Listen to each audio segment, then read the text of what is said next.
Welcome to Dodgers Daily. I'm Casey Porter. I'm so glad that you decided to tune in. Hey, although Oklahoma City and Tulsa lost last night, which me being located in Oklahoma, that's never a good thing. I'm going to go ahead and say this was absolutely my favorite day of the year. Hey, the four rookies, Altman, Busch, Sheehan, and Grove, they were fantastic. Probably the number one reason why the Dodgers won the game last night. You beat the Astros. Jose Altuve grounded into a double play off of michaelgrove. Emmetsheehan was fantastic. Jamesoutman, he was the dynamic player that we've all come to grow and love. And michaelbusch, he was clutch. I've talked about michaelbusch. He needs 300 major league at-bats. If he does, he'll be one of the best hitters on the team. They were all absolutely fantastic. So I can honestly say last night was my favorite day of the year at the Los Angeles level. Certainly not my favorite day of the year at the minor league level because, again, Oklahoma City and Tulsa lost. But for Los Angeles, hey, man, that was just for a guy like me that gets to cover these guys and watches them so closely. Last night was unbelievable. So, hey, we have a lot to talk to. And again, Great Lakes won their game. So did Rancho Cucamonga. We have a lot to talk about, I should say. But before we do, just a reminder, if you'd like to help Dodgers Daily by donating, we have a GoFundMe account, and the link to that is in the description. Also, if you like this video, keep leaving comments and keep interacting with it, and make sure you have your notifications turned on so you'll be notified every time Dodgers Daily releases a new video. Okay, so we have a lot to get to. Like I said, 2-2 in the minor league system. Just an unbelievably great day as a prospect coverer at the Los Angeles level. So let's not waste more time. Let's get right to it, and let's talk Dodgers baseball.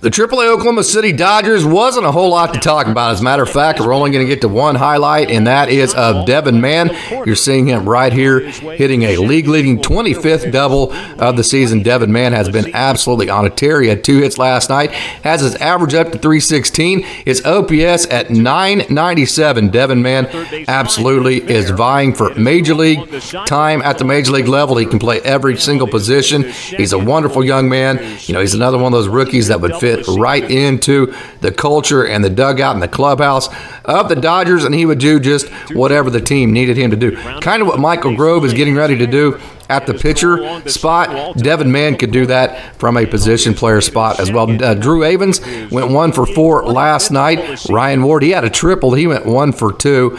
And then, hey, David Freitas had a hit as well. Drew Avens actually hit his 10th home run of the season. Pitching-wise last night, hey, Gavin Stone, he had, you know, a really good first 4 innings, but then the last 2 innings went a little bit sideways on him. He gave up 5. And then Jimmy Nelson pitched, and then Keegan Curtis, they both gave up 1 run in their performances. But again, Oklahoma City, they lost 49-20, or they lost, 7-2 to drop to 49-22 on the season, still chasing that first half title. The AA Tulsa Drillers, they lost 5-4 last night. A good crowd in beautiful downtown Tulsa. One Oak Field in Drillville. Kylehurt got the start last night. He dropped to 2-3. Hey, good outing for him though. 4 2/3 inning. We'll get into more of him here in a minute. Tanner Dodson also pitched and gave up a run in 1 3/3 innings. We'll get to Antonioknowles, 1 inning strong. Trevor Betancourt gave up a couple of runs, and then Jake Pilarski finished it last night. So the pitching pretty good last night for the Tulsa Drillers, but they lost 5-4 to drop to 41-26.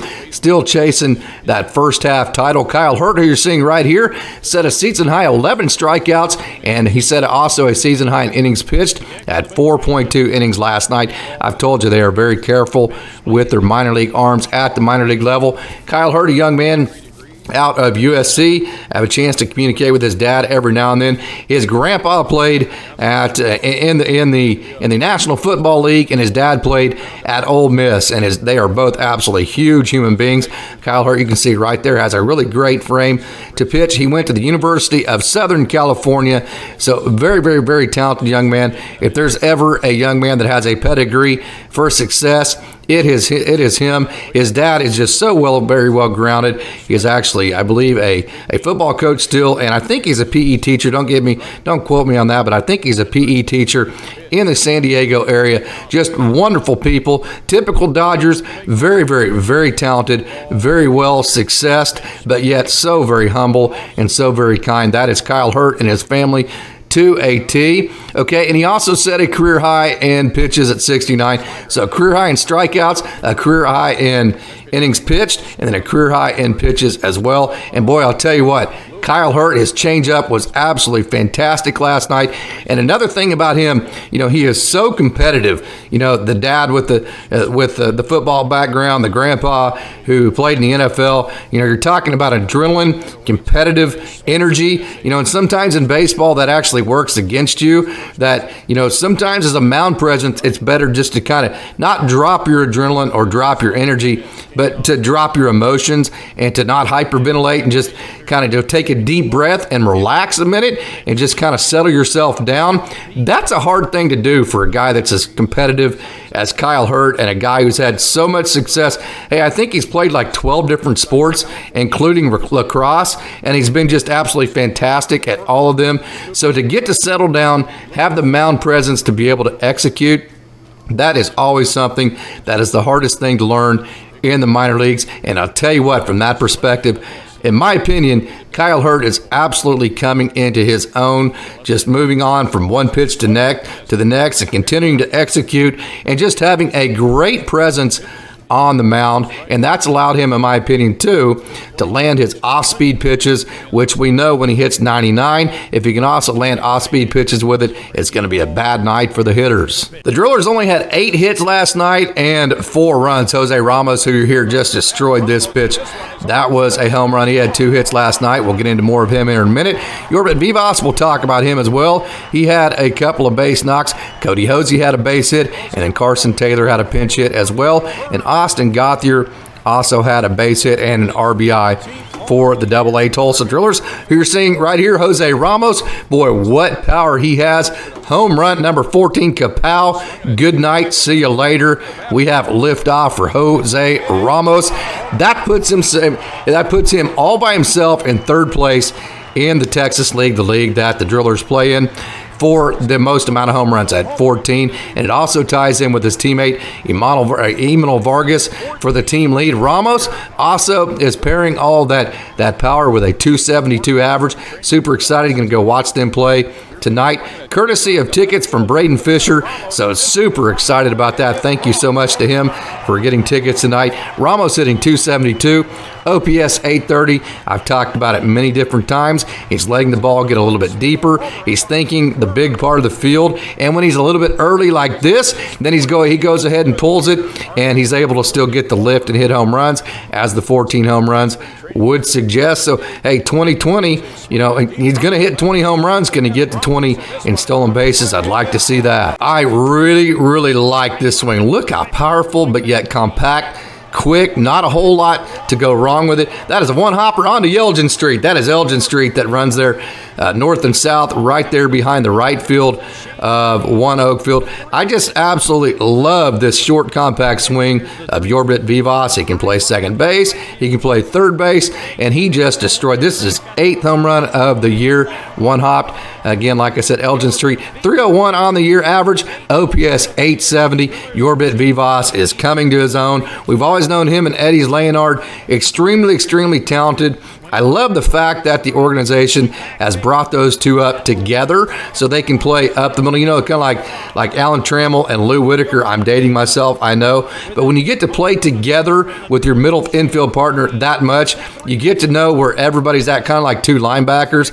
And you just start knowing where everybody's going to be at on the field at all times. And you have a comfort level that makes both of you better. And I think we're seeing that at the AA Tulsa level this year. jorbitvivas having a wonderful offensive year, 301, OPS 870.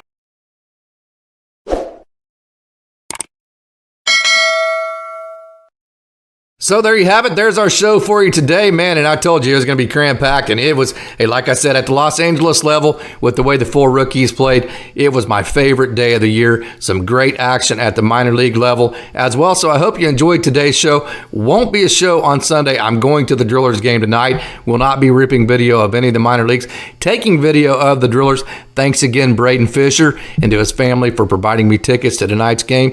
That is absolutely fantastic. I'm totally fired up. So the next show that you'll see from me is coming Monday morning, and hopefully we're talking about a great weekend, finishing a baseball. It started off great on Friday night as the Dodgers beat the Astros. So make sure and tune in to our next show on Monday. Hope you enjoyed this one. And just one last reminder, if you would like to help by donating, I am investing in a whole bunch of equipment for my field recordings, at least wanting to here in the near future. So if you'd like to help Dodgers Daily by donating, we do have a GoFundMe account, and the link to that is in the description. Just click it and it'll take you right to that GoFundMe for Dodgers Daily. Also, make sure and leave a comment. Tell all your friends, interact with this video. The more you do that, the more it gets suggested, the more it gets seen. And hey, our community at Dodgers Daily is getting better by the day. It is absolutely fantastic. So thank you for that. As always, thanks for tuning in, and go Dodgers beat the Astros again.